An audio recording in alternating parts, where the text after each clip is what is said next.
И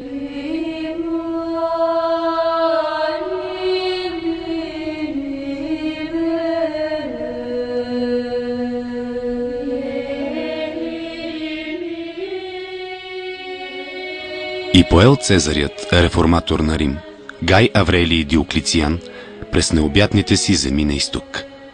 Прекосил Илирик, навлязъл в земите на Тракия, а хрониките разказват как през 293 година стигнал до големия завой на прелестната Тонзус.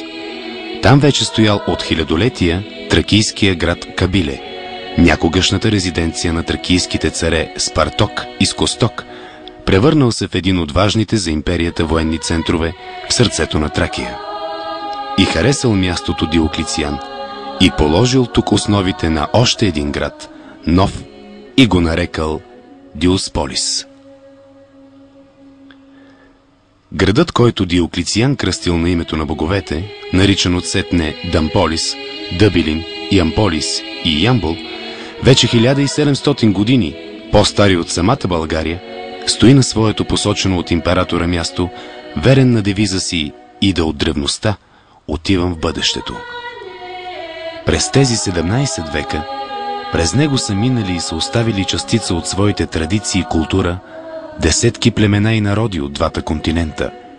И от това епично кръстосване на култури се е родил неговия самобитен дух. Разположен по плодородните земи на долното течение на река Тунджа, само на 100 км от морето, Ямболският регион е бил естествено средище за възникването на древна цивилизация. Още в 5-то хилядолетие преди Христа тук съществуват над 300 поселения на земеделци и скотовъдци с богата духовна и материална култура. Изправени на кръстопът между изтока и запада, между егейския свят и варварския север, местните тракийски племена изявяват своята военна и икономическа мощ и през 5 век преди Христа създават Одриската държава. Край Зайчи връх се издига тракийския град Кабиле, превърнал се в един от най-големите военно-политически, икономически и религиозни центрове в древна Тракия. Днес следите на Кабиле са световно известен национален и архитектурен резерват. Тук е съхранена с научна мисъл и артистична достоверност паметта за живелите в него траки, елини, римляни, готи, авари. Един отлично уреден и лесно достъпен комплекс от музей с богата експозиция, конферентна зала, археологична база, тракийско светилище на върха и гостоприемни местни хора, които ще ви зарадват с ръчно изработени сувенири и майсторски копия на уникалните находки. Намерените великолепни образци, свидетели на мъдростта на миналите поколения, могат да бъдат разгледани и в залите на Исторически музей Ямбол.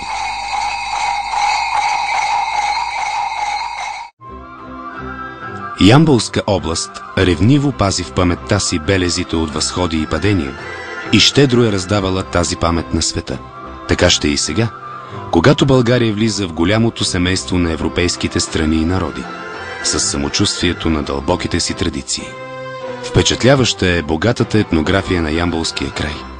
Женското всекидневно и празнично облекло от края на 19 и началото на 20 век е уникално с невероятно богатата си везбена украса. Очарованието и неповторимостта се определят преди всичко от оригиналните орнаменти и многообразието на багри и нюанси. В изработката му българката е влагала богата фантазия, майсторство и много любов. Етнографският музей в град Елхово, един от трите етнографски музеи в България, съхранява и днес бита, занаятите и традициите на този край. Тук е единственото място, където ще видите запазени обредни костюми и пресъздадени традиционните български обичаи.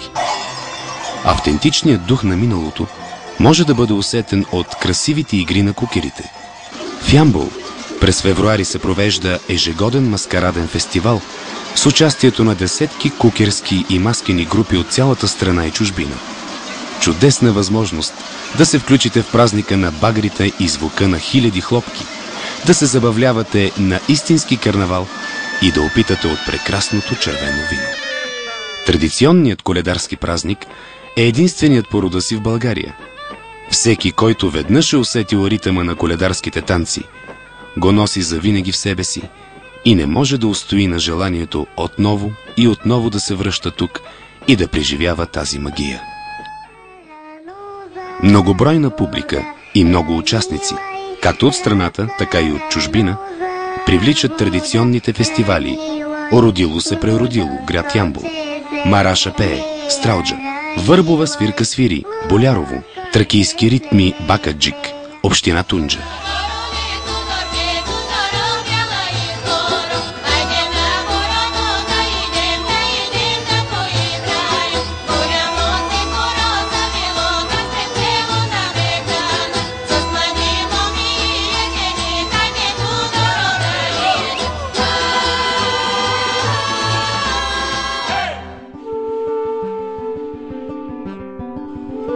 Река Тунджа предлага възможности за преминаване с лодка по средното течение сред богата лонгозна растителност и красива природа.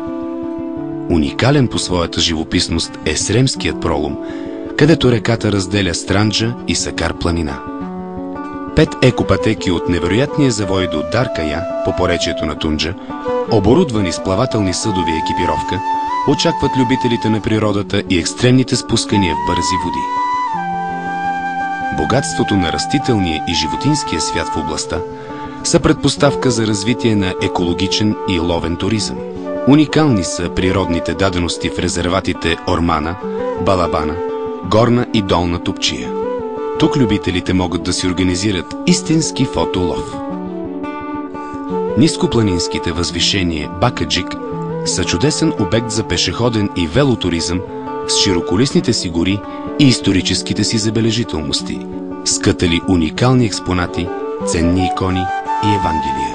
Бакаджик има и благоприятни условия за рекреативен туризъм. В резултат на беломорското течение, преминаващо от тук, въздухът е оценен като лечебен за белодробни заболявания още от руските лекари преди повече от 150 години, а съвременната база за отдих ще направи вашата почивка наистина приятна. На по-малко от 100 км от Южното Черноморие, от векове на кръстопът стои Ямболска област. Културно-познавателен, воден, рекреативен, ловен и екотуризъм са само част от възможностите, които предлага Ямболския край на своите гости и на туристите, решили да открият нови и непознати места. Приятната разходка сред исторически забележителности и красива природа, участието в културни или спортни прояви може да завърши с дегустация на прочутите ямболски червени вина в неповторимата обстановка на винарните. Гостоприемна и огряна от слънце, тази земя винаги е приемала и приема своите гости, дарявайки ги с букет от незабравими преживявания. С самочувствието на дълбоките си традиции, съхранени през вековете, гостоприемните ямболци са в очакване на своите гости. Елате да видите, елате да опознаете непознатата Тракия по долината на Тунджа.